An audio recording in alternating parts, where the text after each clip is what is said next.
Let's talk about Project Stuzha, the mysterious large-scale plan that the Fatui is going through. Also Nod-Krai, a region of Snezhnaya, the Frostmoon Scions, the mysterious moon deity, the Frost Moon, and how all of these are connected. Let's begin. Nod-Krai is located in the southernmost part of Snezhnaya. According to Liban, people from all over Teyvat gather here for the opportunities to get rich. The area is especially hostile due to the harsh environment and lack of protective and regulative forces.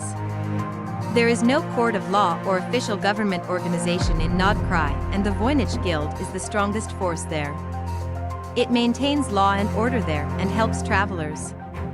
The people of Nod-Krai are able to use a special power that predates the 7 elements of Teyvat. Frostmoon Scions are a strange group that lives in the wilds and forests surrounding Nod-Krai, and people do not generally look into and approach them. They worship a moon deity, and statues of the moon deity are present across Nod-Krai, which were made by them.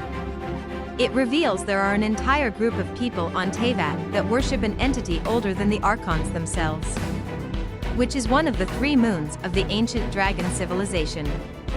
It is possible that the moons beyond the fake sky can be divided into Crimson Moon, Shattered Moon, and the Frost Moon. We have already seen the Crimson Moon and the Shattered Moon. We know that there used to be 3 moon goddesses, or sisters. 2 of them died, and the corpse of only one of the sisters continues to illuminate the night sky. It is possible that the death of one of them was complete glaciation. What else we know about Frostmoon Scions is that they can use a mysterious power that predates even the 7 elements of Teyvat. So they are people who live in the forest in an archaic way and worship an ancient deity. We will discuss why they are important later. In the description of the artifact Tiara of Frost, it says, "Once upon a time, the people of the land could hear revelations from Celestia directly. The envoys of the gods walked among benighted humanity then. In those days, life was weak, and the earth was blanketed in unending ice. The period referred to as Hyperborea, the first cycle of the world's history as reported by the research conducted by the Narcissan-Kroi's Ordo.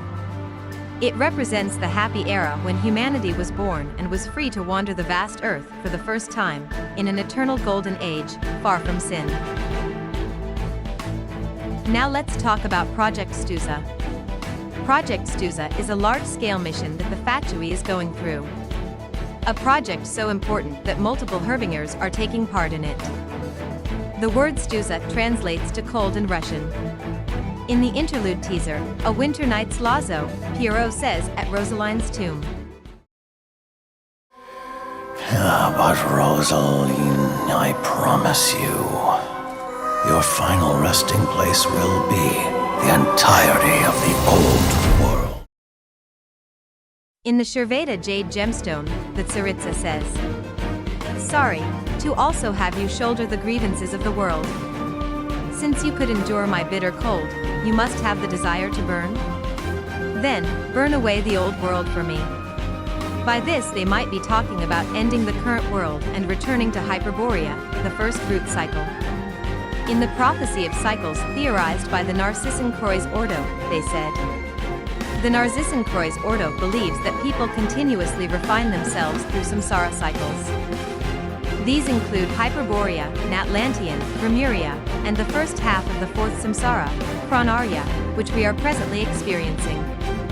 Again returning to the Tiara of Frost, which said, "All prosperity must someday end." But this does not mean that nothing is eternal. At the end of a cycle, the earth shall be renewed. Thus eternity is cyclical. There is a possibility that the Tsaritsa's plan is to force the entire world to return to the first cycle. Fatui Herbingeril.tour has a stronghold in Nod-Krai. They might be there to research about the Frost Moon. As another ancient civilization, Sal Vindagner, who knew about the Moon Sisters, said that even the coldest winter cannot freeze the flow of time. The cold that descends from the sky can freeze time itself. The Frost Moon might have the power to turn Tsaritsa's plan into reality. They were also present to observe the shattered moon through the rift of the false sky. Our next journey into Snezhnaya will reveal more about Project Stuzha. Comment below what you think.